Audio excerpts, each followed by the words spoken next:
I like the attitude, you know? Fuck you. I'll do what I want.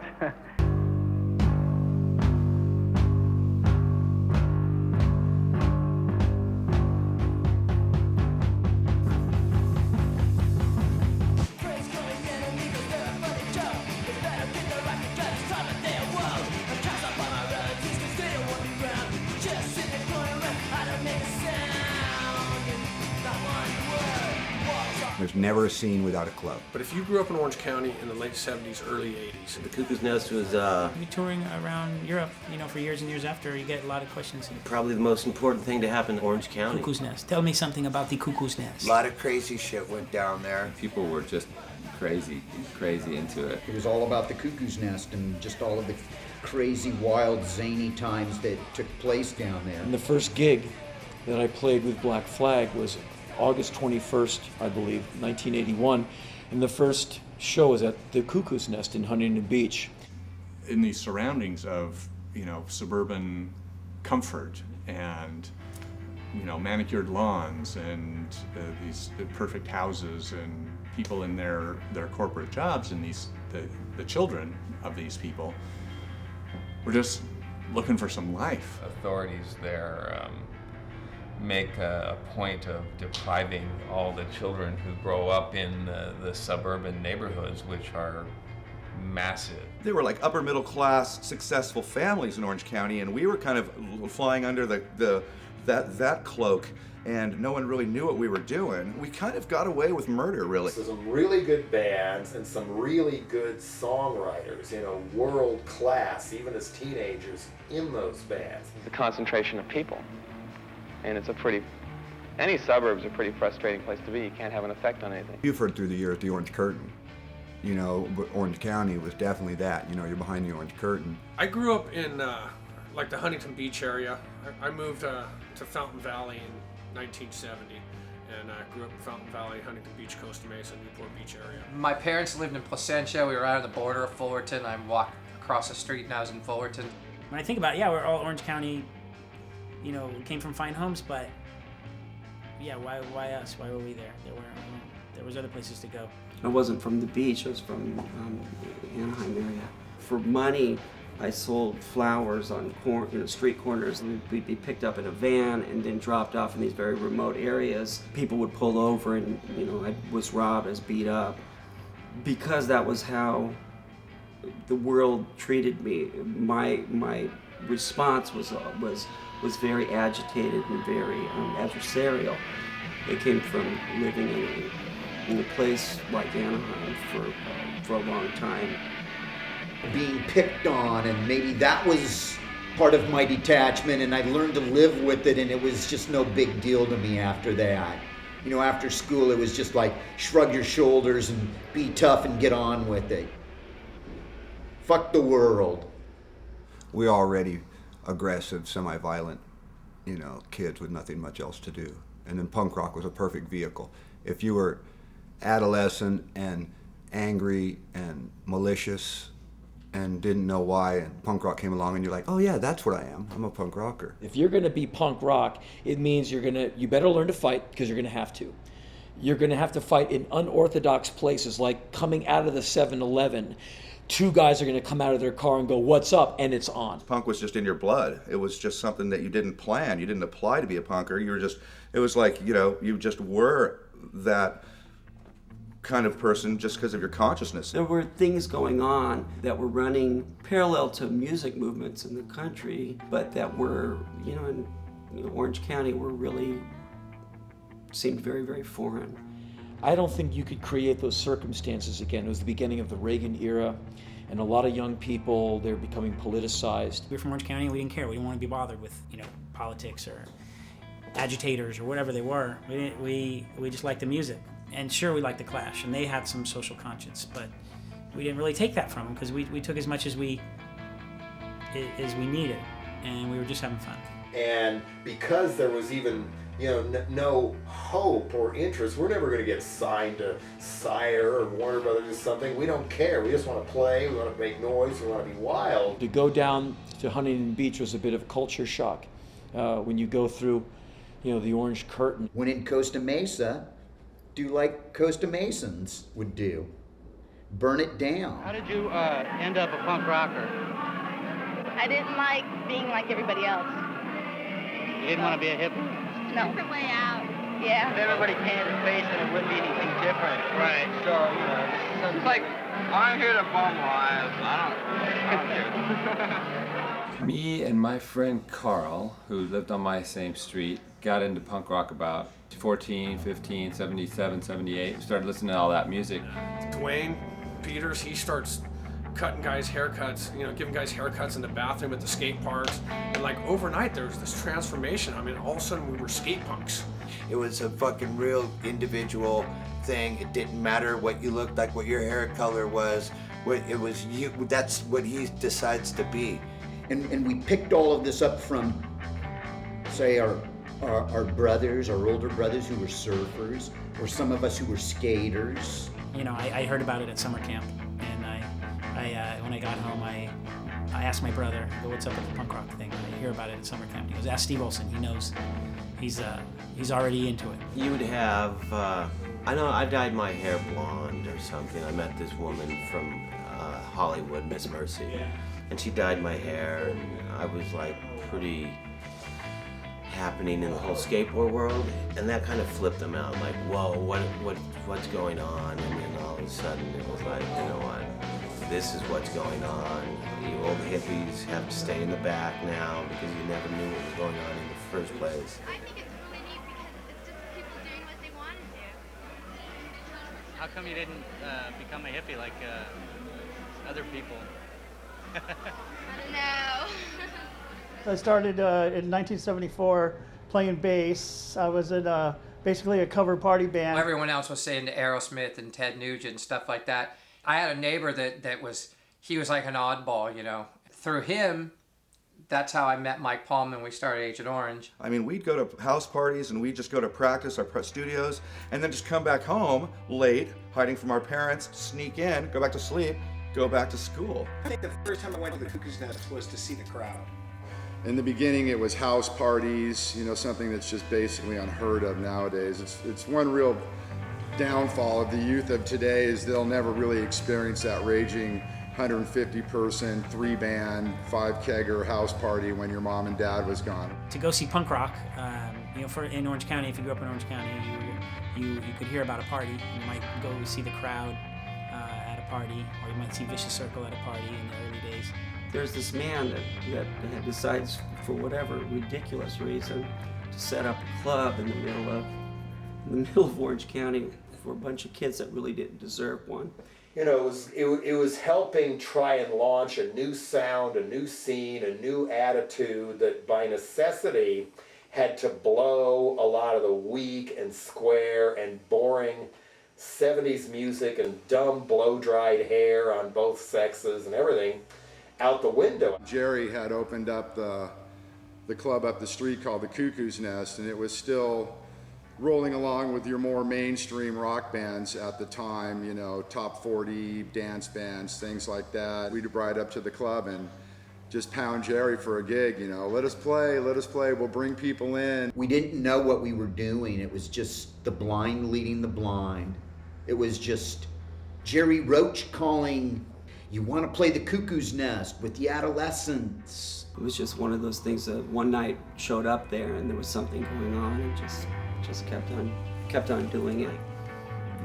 I think I was 17, but I had my brother's ID, so I could get in.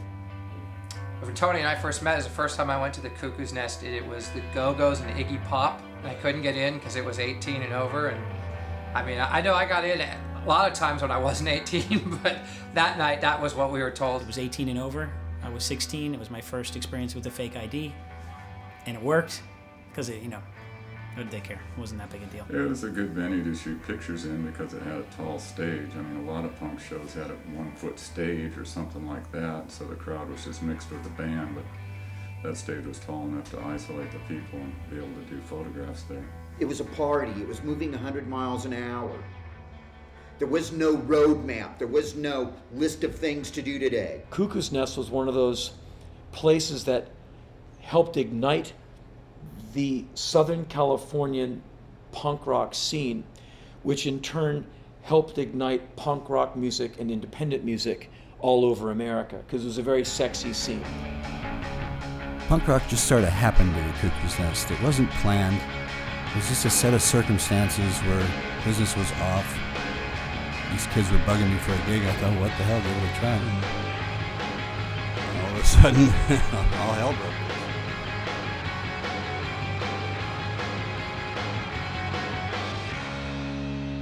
The venue was big enough that it could hold a lot of people. The stage wasn't too high where you felt alienated from the people you were playing with. The blue clouds, the stage, and that was what's like. You see pictures today, and you can just, wow, that's the Nest. Most stages were black, you know, or something, but the Nest, it stood out like a sore thumb with that baby blue and the clouds and stuff like that. I don't know whose idea that was to paint the clouds on the back of the stage. How can you have the Cuckoo's Nest without, you know, the clouds and the sky in the background of the stage? You knew immediately as soon as you saw that, you know, where it was. That was the Cuckoo's Nest, you know? Well, it was a cool room. I mean, it was an interesting setup because the stage was kind of in the corner, and it was not too big. It sounded good in there. It was perfect sound. It was unbelievable. To hold the Ramones and not fucking blow out like that or anything. I never heard anyone fucking... I can't hear myself in the monitor. I never heard one band fucking complain about the sound. That's all you're gonna... Oh, it's the sound here. It's fucking great. What we loved about the Cuckoo's Nest was the PA system was loud enough to turn it into a party. The stage was close enough to the floor where there was no barrier between us and all of the other party meisters.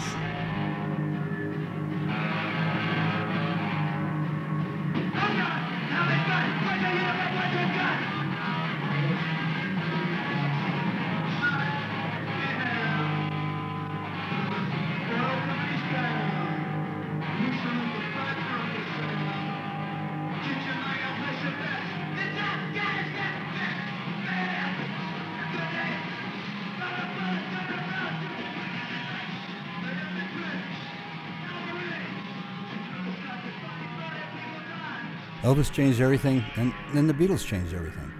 And this punk rock thing shows up, and I really didn't like it, but after a while I realized, this is it, pal. You're not supposed to like it. Get with it. This is their deal. Sit back and watch it go.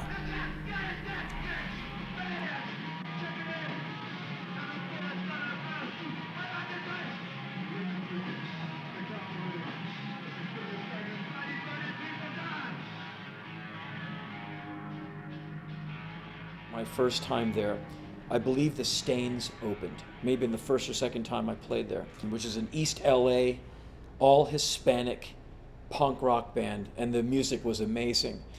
And the singer's name was Jughead, and he comes on stage in a trench coat, and his trench coat pockets were full of 16-ounce cans of Budweiser. One of the best punk shows I ever saw was, I think it was Black Flag's first show with Henry, with the LA Stains and the Texas Stains, which became MDC. So he produces a can of Budweiser and points it at the crowd. And the crowd's like, you know, I want one, I want one. So he gave some lucky recipient a full can, unopened, of Budweiser as hard as he could, throwing it into the crowd. I think that was the night a beer bottle bounced off my head. It didn't really change trajectory. It came from the back and went and kind of kept going. And I remember it hit some youth upside the head and bounced, as a can will do when it hits the right part of the noggin, and the thing made this beautiful boom, it just disappeared to the back of the venue, and everyone kind of had to admire the arc of the can, like, wow, that was good air on that one. A little bit lower, I would have been out. Thursday afternoon at school, it's like, who's playing the Nest this weekend? You know, what are we gonna do? Who's playing? And it was, there was always something. I mean, it didn't matter. You had the Jerks, the Ramones, TSOL, Black Flag. I mean, there was always a band. The Dead Kennedys came down and played once.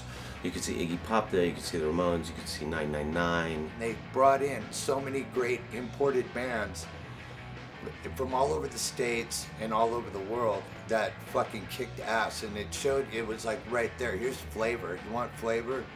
We got it right here at the Cuckoo's Nest. So there was no better way to grow up. I was tired of seeing the Ramones. You're gonna go see I'd seen them 6 times already. What's going on tonight? What's at the Nest tonight? What's at the Nest? First question. Every fucking night. You know, you'd go there and you'd see these bands, and these bands were like our heroes. TSOL, and though we grew up with these guys and they were our friends, but they were like our heroes. They were like, it was like we were part of that team.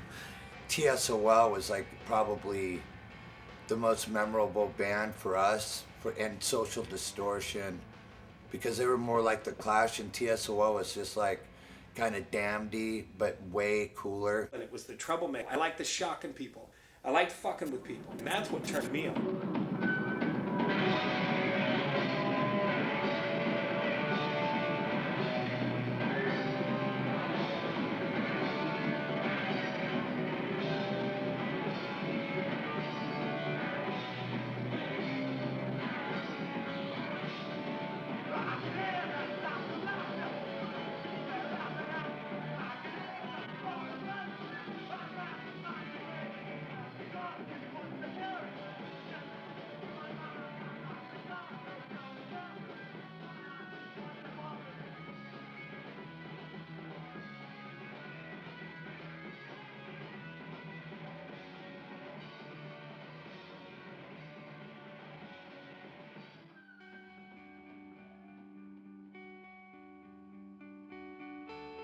I was newly married, and I had to, make money to feed my family, basically. And I had to find some kind of job, so I was selling real estate, and I sold a big restaurant to a guy who was in the business.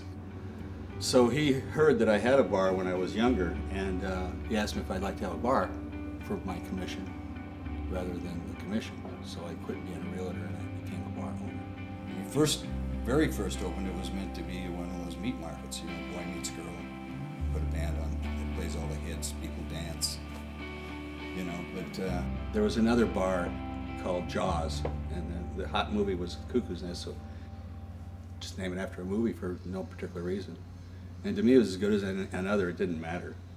It had no bearing on what was to happen, the fact that it turned into a Cuckoo's Nest. No, we didn't like Jerry. He's a hard-nosed dick. I was the businessman of the band. I saw that we sold the place out. I wanted more money. He didn't want to give me the more money.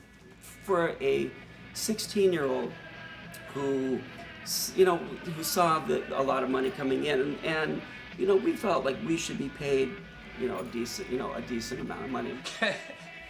We found out from the circle jerks and other people, they were making more money than we were. So we want to make the same money as circle jerks, and you're all, well, just get down here and complain. We're like, well, no, not now. And then we fought for a little while. I remember that. Jerry is in the room with us right now, so we won't say anything to denigrate him, but he was a real tightwad son of a bitch. And to get money out of him, you might as well go in with pliers and say, I need your molars. We felt that, all the way down the line, that there were things that were due to us that we weren't receiving. So, there was a certain amount of animosity and hostility towards the club itself, which is rather ironic since it was the one place that we could go that would offer shelter.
The Cuckoo's Nest sat on about 1/3 of the way into a pretty deep lot, and then there was a liquor store, which was which hydrated a lot of people. When we pulled into the parking lot at the Cuckoo's Nest, was to proceed to get our party going early, and that would be tailgating, everything short of somebody pulling up with a keg in the back of the pickup truck. We'd have one friend, we'd make him not shave for like 2 weeks before, big show, so he could try to go in and look like he was old enough to buy liquor.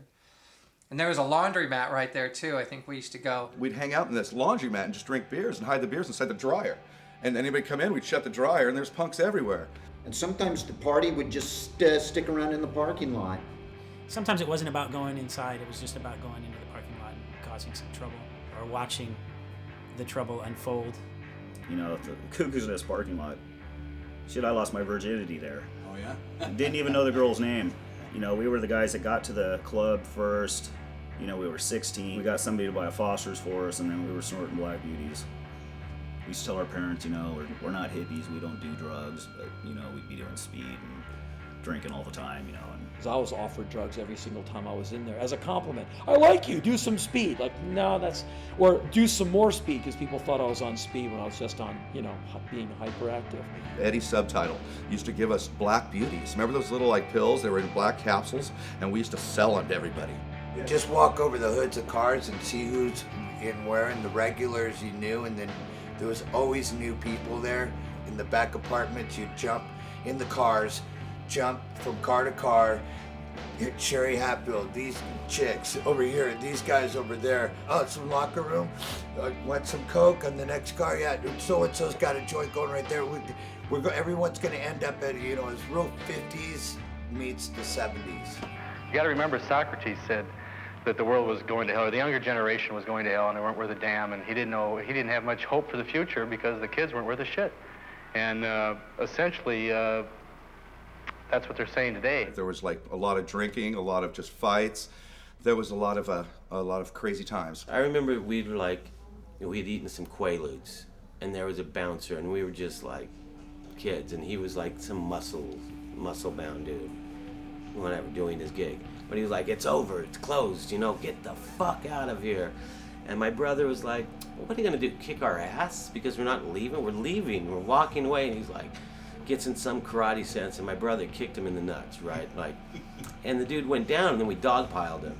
We didn't sock him. We weren't there to fuck him up. We just dogpiled him, and he lost his mind. He was screaming at the top of his head, "Get off me, you're trying to kill me." And no one was throwing punches or anything. We just thought it was funny that we'd subdued him with body weight. And we got up and we were laughing. It was funny. We were stoned out of our minds. And he was like, "You're crazy." And we just were thinking, what? We're not crazy. We're just having fun, man. And we just learned to shrug our shoulders and say, "Hey, have a nice night, fuckface." It's over there.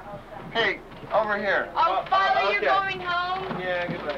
He's going home, oh no. What? Go ahead, say something. Our main premise is to get people to hate us. Now why? Into the real nitty-gritty. Why do you want people to hate you? Because everybody else wants people to like them. He went to get it. Uh-oh. No, I won't be. And, fuck them, man. Who wants to be liked? Ow! The people very close to me were upset by it, like Zuby's, the guy next door who I shared a parking lot with, and the transmission place. When I didn't have anything on the lot, they just filled the whole lot. And, like I say, they trashed the lot. That's what really bugs the hell out of me. All the business people around here tried to do whatever they could to protect themselves. There was all this hoopla with the guys next door at Zuby's and the Cowboys and shit. You could trash a few things, but there was a line that, we all love this club, and we've seen a bunch of clubs get shut down because of some of the behavior that we've brought into some of these places. Dave, what was your most fun, violent trip? The gang fight between the bouncers here in Zuby. Oh, yeah? That was last week, right? 2 weeks ago at TSOL. Oh, yeah? What do you think of the Zuby people? Suck. Everywhere TSOL went, blood followed. In the parking lot, on the dance floor. Amazing band, but their audience was trouble. Went beyond what some other people would do in some cases. I guess TSOL got their equipment by scoping out a music store and smashing the front window, and each knew what to grab, and then suddenly they could play music. It's okay by me. Every time I try to walk by there, the cowboys try to butt fuck me there. They told us that fucking these are shit kickers and we're not allowed to wear them. Oh, yeah? We don't know how to kick shit. Yeah, we don't know how to kick shit. Don't know how to eat it either, but they suck a lot of it over there. We truly believed the etho and the ideal. We absolutely believed it, you know, and therefore we were reckless beyond belief. There was a lot of hostility towards the club next door, which was like a cowboy bar. There was just a lot. There was a lot of friction that started to occur.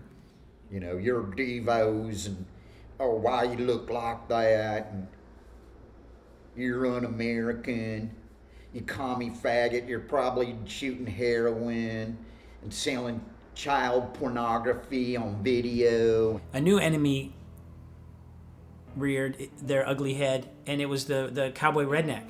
The Southern Californian redneck, who is very well fed, very big, very able, and wants to indiscriminately punch the living daylights out of anything that looks like punk rock. And there they were at Zuby's, sharing a parking lot with the Cuckoo's Nest and the punk rockers, who were already dressed to challenge everybody. You know, they were looking for an enemy of some kind, and then they found it right there in their parking lot. I mean, it was Orange County. What enemies is a redneck gonna have? So they found us. It was pretty frightening. I mean, I know for one, I was only like 16, 17. I didn't want anything to do with it. I mean, the punks aren't doing anything that bad. And the cowboys, not to mention the cowboys at Zuby's, hating the punks, antagonizing them and calling them names for no reason and stuff. Of course, the punks would retaliate, you know, like anybody would if you said, you know, you're ugly, I hate your guts. Somebody would say, you know, no, I'm not, and like wonder why they did it, you know. Like these cowboys like came out about 5 strong. They're all, hey, you homosexuals. They're all, you know, sitting around, and we're all 20 punks running around the corner. The cowboys turn, run back into their club with their tails behind their legs. 20 beer bottles crashing against the door they just ran in. Just like a barrage of hand grenades in Iraq. It was like oil and water in that parking lot where we had the hard hat guys and we had the punkers. And you can imagine it in the evenings, you know, they're coming to dinner with their families and these guys are coming to raise havoc. Yeah, what do they think of the punks? They don't like them. They don't? No, they don't like punks. What do they do? Gawk at them, call them names, get into fisticuffs with them. They generally started? Yeah. Yeah, they generally start a lot of the problems. Invite them over to watch this movie. All you folks at Zuby's can fuck off, man. And the Cuckoo's Nest had the potential, not only these cowboy ass-whooping jock types who will fight anybody, they'll fight the security. They were ready to go. I'd say about 3 or 4 months ago when this big cowboy guy. How big was he? He's about 6'8". He got jumped by a bunch of punk rockers, so he said. And so he went back to his car, got a 9mm pistol, automatic pistol, came back and wanted to shoot a few punk rockers. And you were going to draw on him, right? Well, when he went down for the gun. A draw. I mean, you guys were going to draw on each other. It was like a Western shootout. Well, he went down for the gun, and I just pulled my gun out and aimed it at him, and told him if he didn't get out of here and get away from his ankle, that was going to be the last time he ever walked. You know, you get a bunch of drunk rednecks in their pickup trucks, and they see a bunch of crazy, you know, multicolored haired, spiked haired, mohawked haired guys, and it's like, hey, it's gonna be a gang fight. It wasn't even like the people at Zuby's were the problem. It was a stereotyped person that a lot of us had to deal with. Oh yeah, they used to come around and be tough, and the punks would beat them up. You know, it's like one time we had 6 guys in football helmets and baseball bats march up to the Cuckoo's Nest. They were gonna kick some punk ass. And the punks saw them and just went, oh boy, and about 80 punks took out after these 6 people, and they dropped their bats and hauled ass. It was great. So, what do you think of the cops? They're okay guys, but they just take it to a limit, a little too far. They're just jerks. How about the Pat Brown incident? The legend of Pat Brown, you know? Pat got drunk and tried to kill a cop. Actually, we left right before the whole thing happened. An hour later, man, I heard all hell had broken loose, you know. Pat was a TSOL guy. Yeah, completely. But Pat Brown was a skateboarder before he was a punk rocker. I heard some stories about you too, but you don't want to go into that. I'm a nice person. Pat, Pat especially, his greeting was a headbutt, like, so that was another one of the police kind of setups. I want to be myself, be a person I want to be every day. I'm not like everybody else on the street. What do you think about the explosion, the fact that everybody's becoming a punk rocker? It's ridiculous. Always getting involved in craziness. It's like when the police got him that night, that when they finally got him, he just pulled over and goes, "Fuck it, what did I do?" This guy we know, Pat Brown, he was just in his car driving through the parking lot. This is like when the police were like catching you for any small thing that was going on. And Pat was just cruising, and he had a beer. He was just drinking a beer, looking for a parking place, whatever he was doing. And all of a sudden, this cowboy guy dressed as a cowboy, he stopped. Pat stopped, and this cowboy-like looking dude. Pat was ready to have the guy say, "You're a punk, I hate you," and Pat would have killed him. But he just he goes, "I'm a policeman," just like that, And then Pat just he reached in his car, and I guess he tried to turn off the car or tried to, I don't know, choke him, or who knows what the cop was going to do to him. But Pat just punched. If you're in a car, you jet too. The cop is here. Pat is driving out. They're all, "Stop." Pat's all, "No." Floored it. Cop just goes, "Shit, I'm gonna get run over, right?" We're all just hanging, right? And then unloaded a gun into a car with people everywhere as he's driving away with 5 or 6 people in the car. I talked to one of the kids that was in the car and said, "Yeah, Pat swerved at him." Then the cop got up, shot 3 rounds into the car. Could have killed one of those kids. We're all, somebody's got a gun. We're hearing these pops going. I guess the cop fired a few shots into Pat's car. He wasn't the same after the cops worked him. He beat him pretty bad. Yeah, he was never the same, and that was the craziest thing to ever happen. I mean, our friend, pushed these undercover cops out of his way and drove his car over them and ran off. Once you take a car anywhere near a cop, they're gonna fire shots at you, and there's gonna be no litigation about it. There's gonna be no inquiry.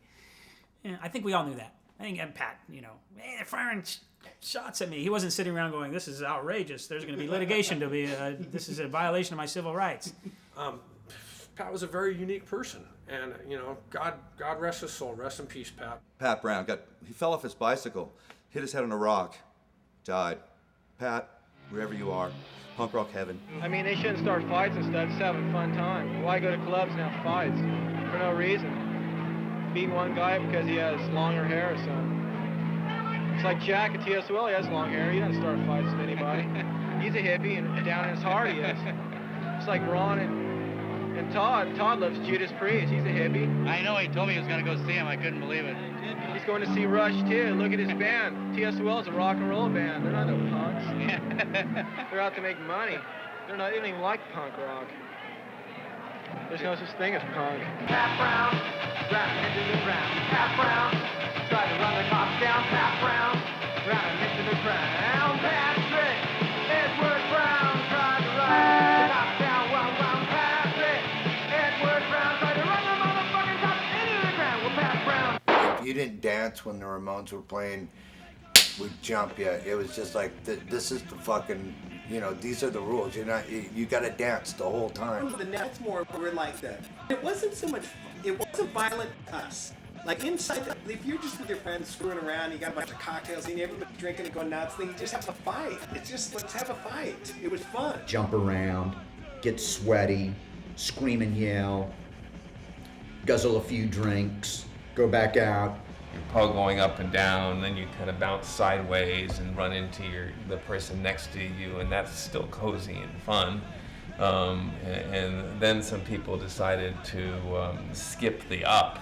When the dancing went from pogo, which is one thing we're in the pogo, we're pogoing everybody, I'm only 16, everyone's scary around here. And then all of a sudden it went to what later was, I guess, coined by the LA Times as slam dancing, when it went like that, and then it was this, it was punching. It was dangerous. You didn't know what was going to happen to you. But it was a toughening up area for fighting anywhere else. the thing about seeing the punk bands there, by now they were starting to do the slam dance and do the moshing, and that was the part that really this got me, was seeing this physical contact and seeing these people just bashing into each other. All these guys, occasionally you'd see a girl there, but it was pretty much a guy's hangout, and it was just electric. The slam dancing and all that stuff started there. Yeah, looking back on it, like I said, I started realizing that wow, that something started there that was pretty earth-shaking, and then it endured and it didn't go away. And that, of course, was the slam dancing, or what they want to call it, the mosh pit. Well, I think that it's just the overall influence of physical contact. I think that's a necessary element of punk rock, and it's really easy to get involved in it, because all of a sudden you're out there banging with someone, and it feels natural almost, It's fun. You're standing there on the side, and all of a sudden action starts behind you, and you're standing in the same place, but you're in the middle of the floor now, So it's either slam out of there, stay slamming in there, or get knocked down, So you have to start slam your way out. You'll slam your way out, and that's cool. That's fun. Though you're bouncing up and down and sweating it up and running into each other, ultimately, no one's trying to hurt the other person at all. I'll never say that I started or invented slam dancing, because I've seen monkeys in the zoo running around, swinging their arms back and forth, being all crazy. But my style was pretty running around, arms flailing, legs in the air, microphone. And a lot of the kids picked up on that and started to kind of imitate that style that I was doing. And then all of a sudden, you get 5 guys doing it, then all of a sudden 10 are doing it, and pretty soon 50 are doing the same thing, and it's turned into this big slam thing. It wasn't to the point where guys were slamming, trying to get the guy behind them in the face, but it was just, just the style of the time was running around. Instead of pogoing, which I would crave for after it turned into the fight days, it's like, quit fighting, pogo, man, let the girls in here, that's what we're all here for, but once the evolution started, it couldn't be stopped. And people have said, hey, you're the guy that started slam dancing. And I'll say, well, I had a certain style and some people picked up on it, but I would never, be that arrogant to say that I started slam dancing.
Anybody knows what's going on about punk rock, it's you. Do you think? I do. Well, you have a good vantage point. Well, when I play, I don't really look, to be honest. But they're certainly not out there to get hurt. No one goes out to get hurt. I mean, I don't. I don't think anybody really does. People were afraid to come into the Cuckoos, and my friends wouldn't come. Yeah. And I remember Jim Garano saying the first time he went how afraid he was. And that was kind of a part of the early thing was nobody knew what was going to happen. And so there was an element of fear because you couldn't predict it. Yeah. He'd kind of, walk around on the edges of the mosh pit.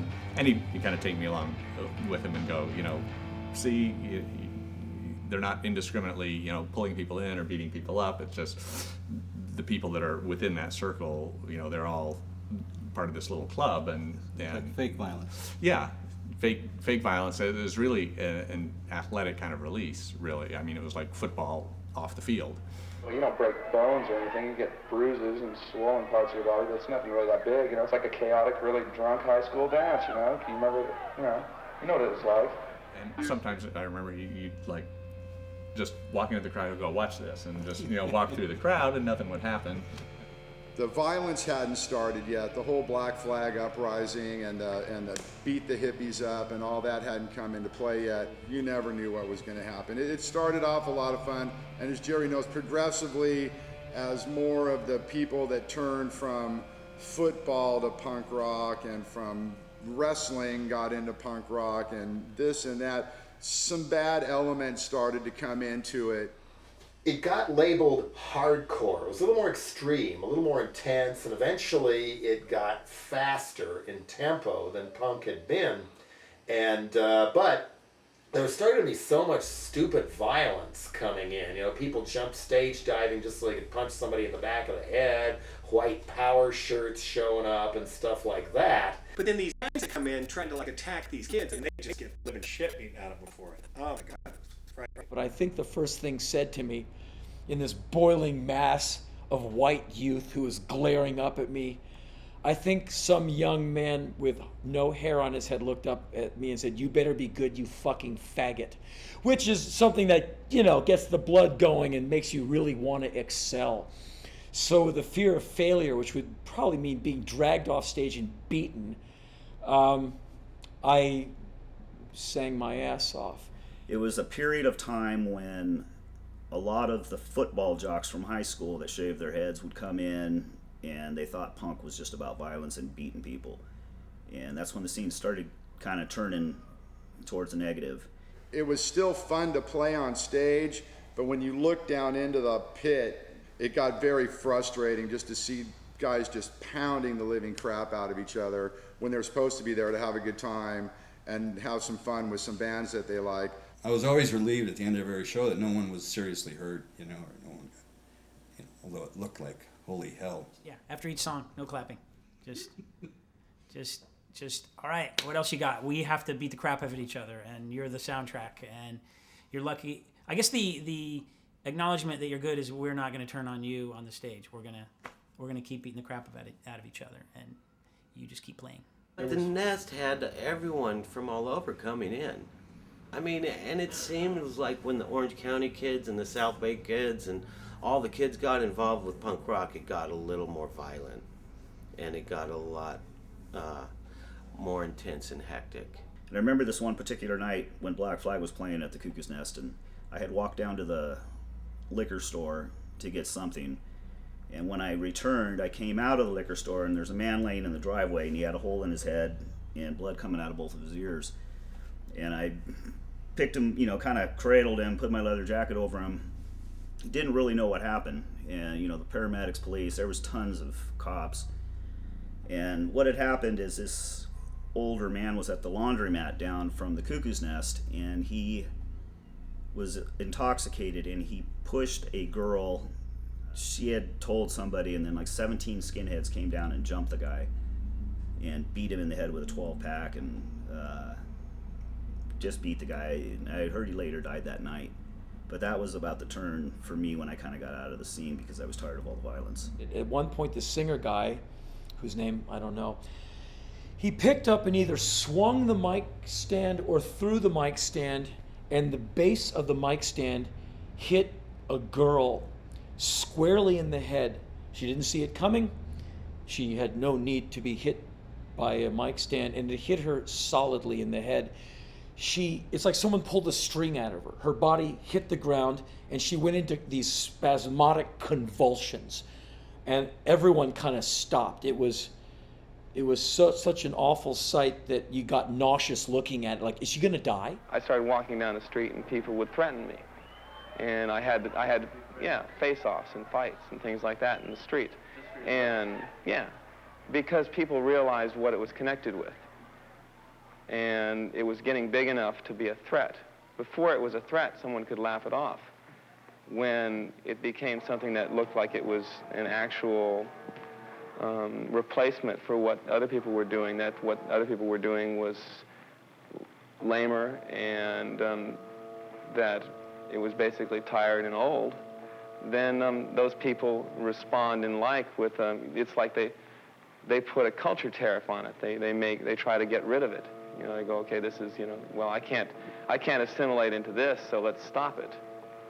I've invested years in my Led Zeppelin cool, so let's, you know, keep Led Zeppelin the happening cool so I can still get laid, you know, and I can still be cool, because when it goes out, I won't be cool anymore. Culture is a living, breathing thing, and any attempt to pin it down is futile.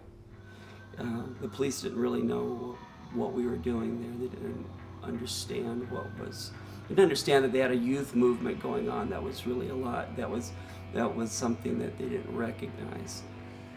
They would pick certain people out by the way you looked and your appearance. And I think it was my brother Jay and I, we were riding our bikes around and got pulled over, and they, are you a punk rocker? And I said, well, of course, yes, I am a punk rocker, and very proud of it, and so is my little brother, and they proceeded to put us down on the car and spread us out, and at the time they were mugshotting everybody, and then they would keep a file of any vandalism or any acts like that they could go through. And then at the time, the Huntington Beach book was, this was like 1979 or 80, and it was already fat, because they would, anytime they saw something a little bit out of the ordinary, they would just pull you right over and give it to you. There was a lot of fear for punk. The media grabbed that and really fucking twisted it up, and it wasn't good for us with the cops. It was the punk rock file. Everybody was on it with different color hair. Every time you went to the police station, you'd see your picture, and all these, man, I haven't done green hair in a while. I haven't done it. You know what I mean? You have fun with these cops. They were very paranoid of the scene. There was always cops out front. Cuckoo's Nest, there's something going on over there. They'd have 20 cop cars over nothing. You know what I mean? And it just, and everyone's drunk. Let's fuck with them tonight. And that's how pretty much anything got started, and then it would escalate. Riot. Well, they went there and caused the riot because they wanted to practice crowd control. And really, it was just kind of a bunch of kids, so it really wasn't that dangerous for the guys in flak vests and helmets and sticks. But, you poke the dog with a stick, and you're going to get the required effect. Once you fuck with the Costa Mesa police and the Huntington Beach police, you're biting off more than you can chew. They always win. The Costa Mesa City Council tonight voted to close down the Cuckoo's Nest Rock Club, the only punk rock club in town. Ross Becker has the story. For the young people in the audience at tonight's council meeting, the issue was the survival of punk rock and their place to enjoy it. For the management of Costa Mesa's only punk rock club, the outcome of the meeting could mean the survival of their business. The city council had to decide if the stories of bottle throwing, fighting, vandalism, and underage drinking at the Cuckoo's Nest are true. The owner of the Cuckoo's Nest told the council his club is being harassed, and he's tried to cooperate with the police and the club's neighbors, but he said there seems to be another reason for what he calls an assault on the social phenomenon. Club employees and patrons told the same story, but the police and some of the club neighbors think the problem is not punk rock, but the punk rockers, the ones who they say are causing trouble. People being extremely loud. What I mean by loud is just out really just screaming, yelling. Definitely would attract your attention if you're anywhere in the area. Broken beer bottles all over the place. The council listened. They listened for more than 2 hours. Then they had to decide. Councilman Don Hall said the problem will not go away, and Councilman Ed McFarland told the overflow crowd, "Don't blame us. We didn't create the problem at the Cuckoo's Nest."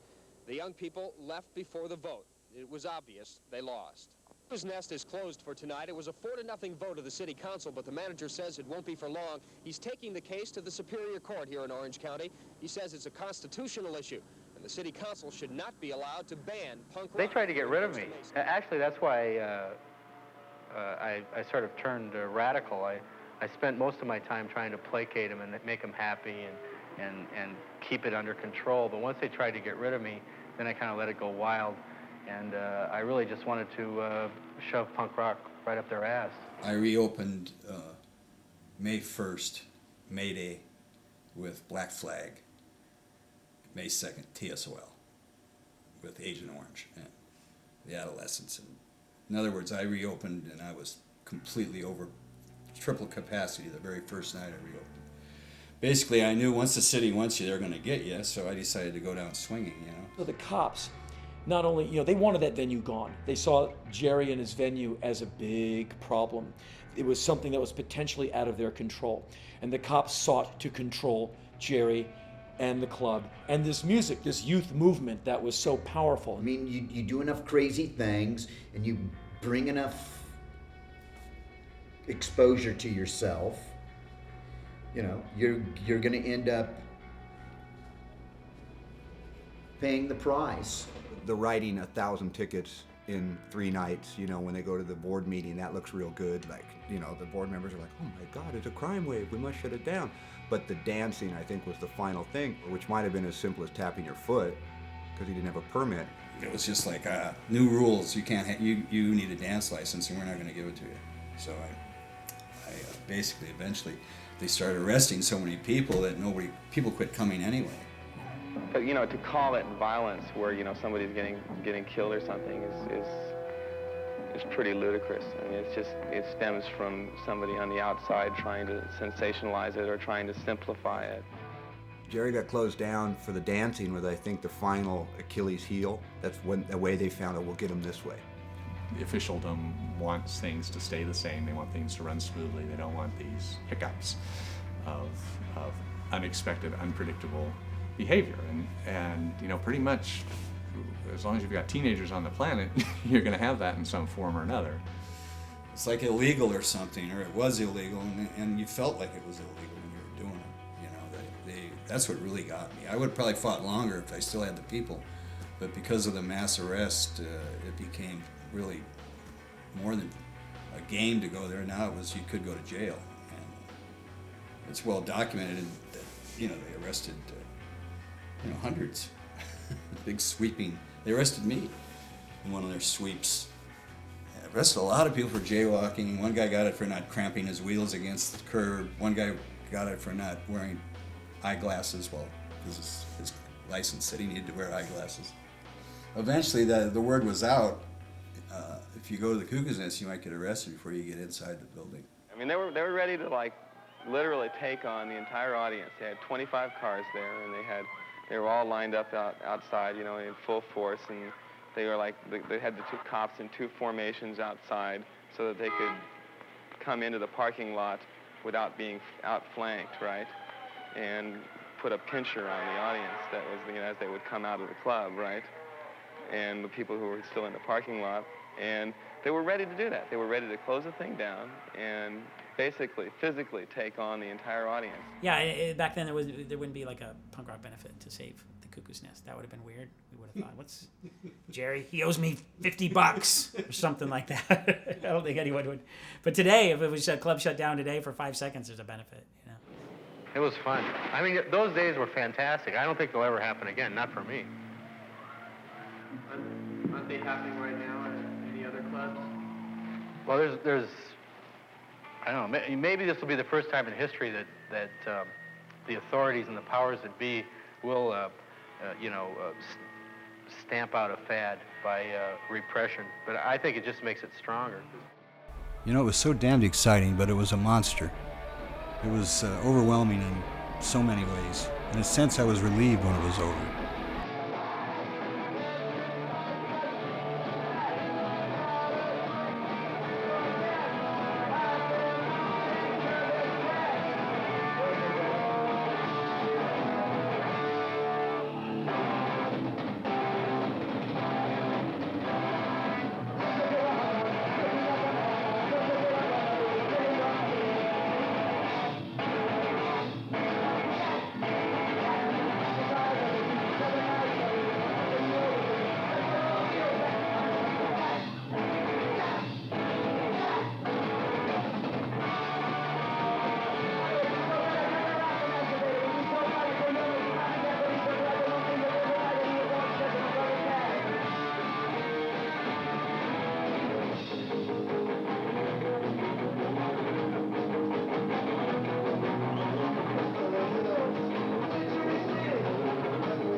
that an indication that punk rock is dying? That it was just a fad that just passed?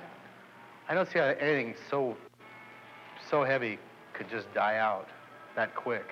I just think we'll see more repercussions, and I think it's festering under, bubbling under, as they say. These were hit records that didn't become radio hits because they weren't corporate major labels, and if Rodney didn't play it, nobody would except the college stations. But in retrospect, it doesn't surprise me that the OC sound was kind of the cradle of what made bands like Bad Religion and then later much bigger Green Day and Offspring especially, who openly trace their lineage to TSOL. They got big because finally the masses heard that type of punk sound. No one knew this was going to do what it did. I mean, if you really look back to Orange County, what was going on, everything nowadays is influenced from that scene. And especially looking at it, it's like we were scumbags. We made our own clothes. It's like no one gave a shit. I knew enough to know back in those days that we were part of something that was really, really important. So yeah, I was right about that. We were clueless. If anybody says to you from our group of bands and musicians and people that, yes, we knew that this was going to turn out to be as big as it is, and we knew that the Warped Tour was going to start because of this, and we knew that Green Day was going to sell zillions of records because of this, and Blink-182 and New Found Glory and all of these other Paramours and all of these other bands, they're full of shit. They can go fuck themselves because they're 100% wrong.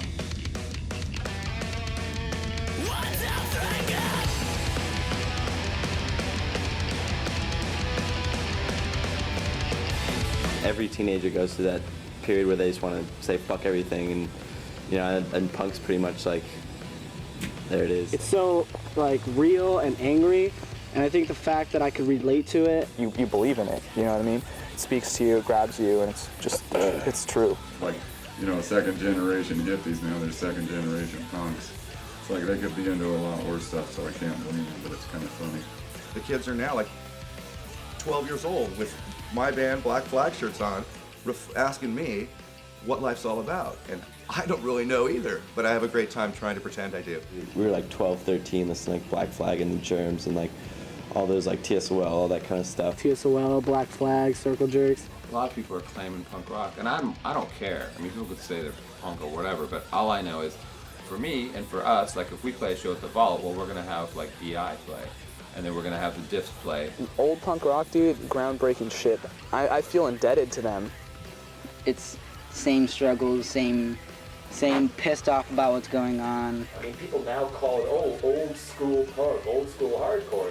There wasn't any school back then. That's ridiculous. We were blowing up the school.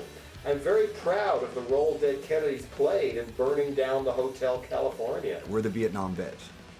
You know what I mean? You can go buy a Skull and Crossbones t-shirt now because we were doing it then. You have everything from whatever, the Warped Tour, which I'm not putting down. I'm just saying everything is kind of for-rote and all the highways are paved. When we were there, it was kind of dense underbrush. You kind of hacked your way through.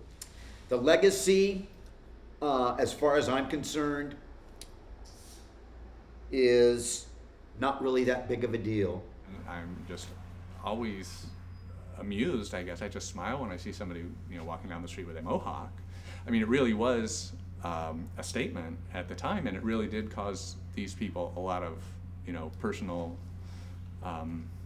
hell that they went through to dress like this and to act like this and do those things. They got stopped on the street and beat up. In a lot of ways, it's the same scene with a bunch of new kids. They're singing about Arnold Schwarzenegger, not about Ronald Reagan.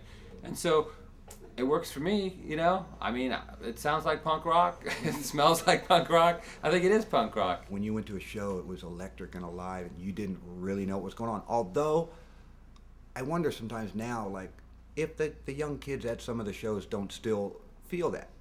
You know what I mean? It's not fair for me to say that it doesn't completely exist, because it may be still electric and exciting and new, although it's not as new as it was, because it really was forging new ground. anyone can cop a punk rock sound. You know, you make 3 chords, say some angry lyrics, blah blah blah, you're a punk rock sound, but you're not punk rock.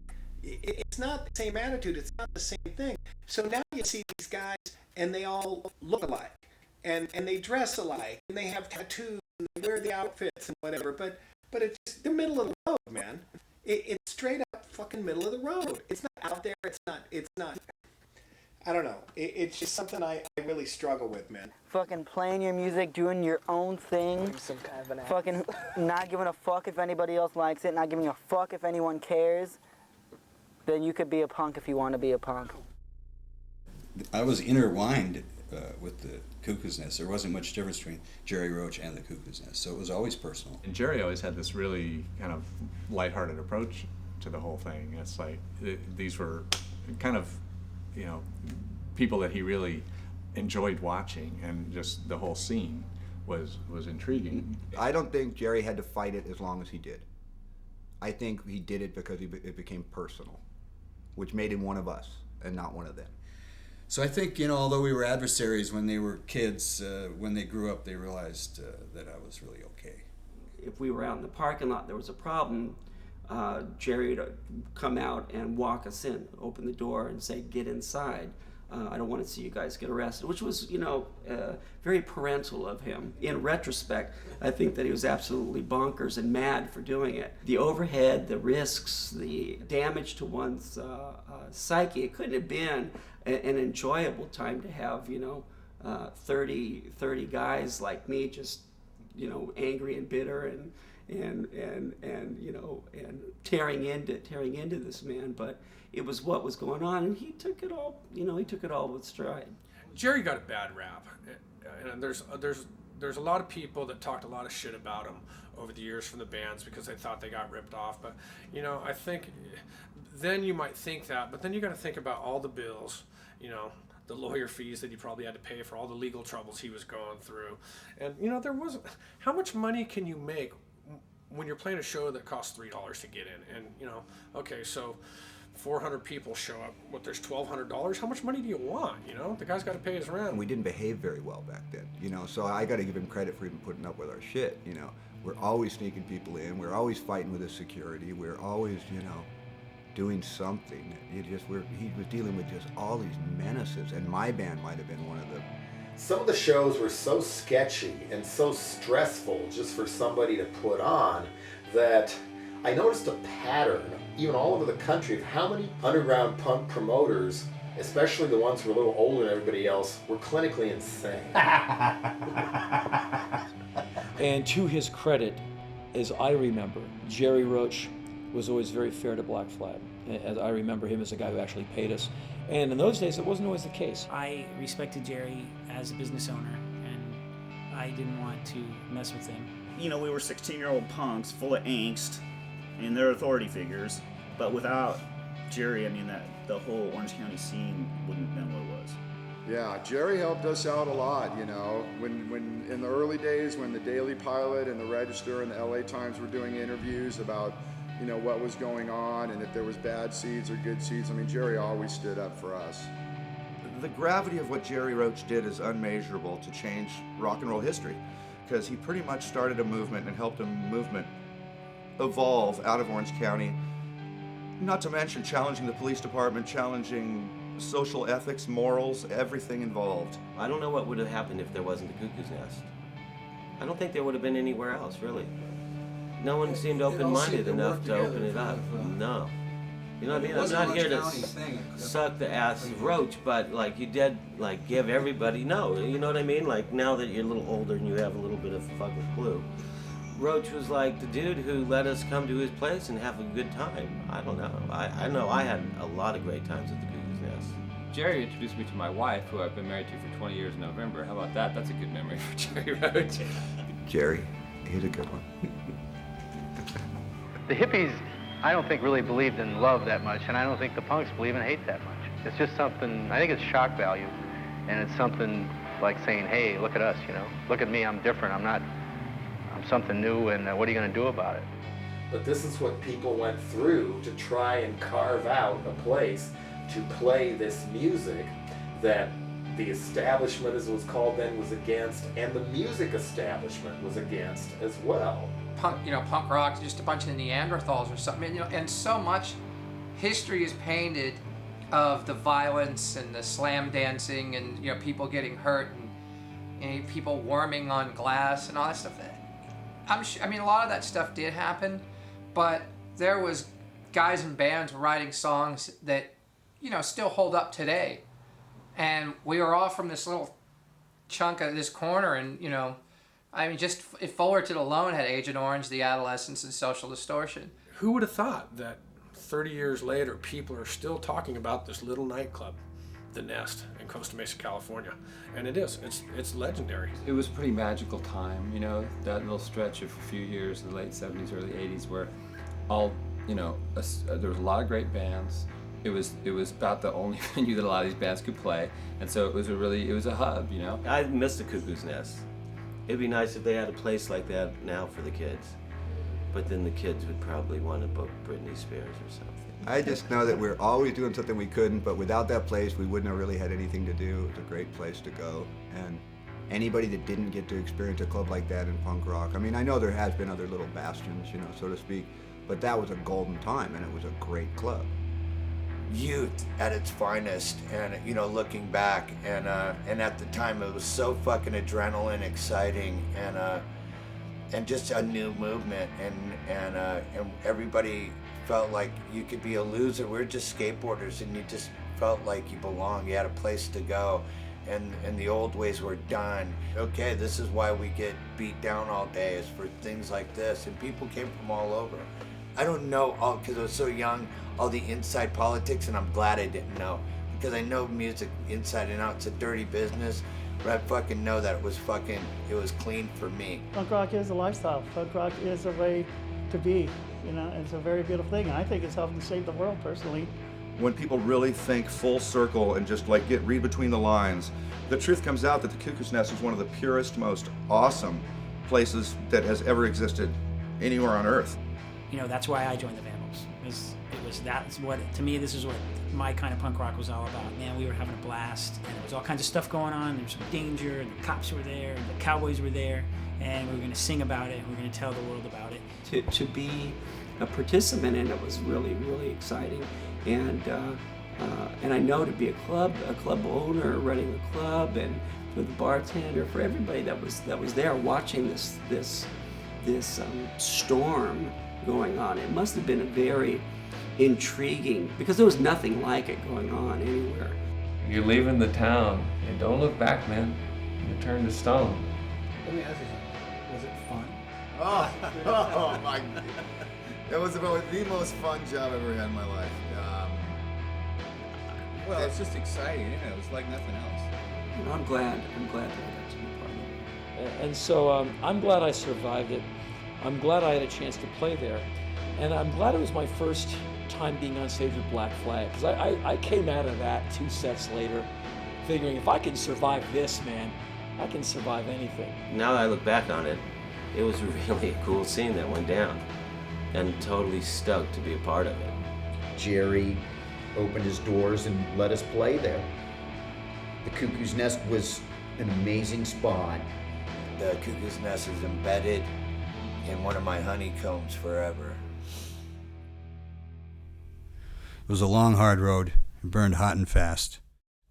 And it wasn't meant to last.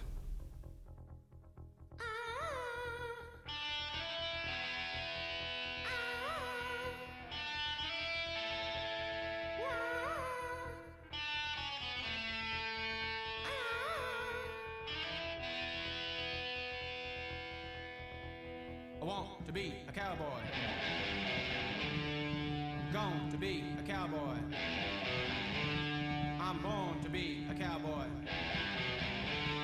I want to be a cowboy. The cowboy! Uh-huh.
couldn't make it as a punker.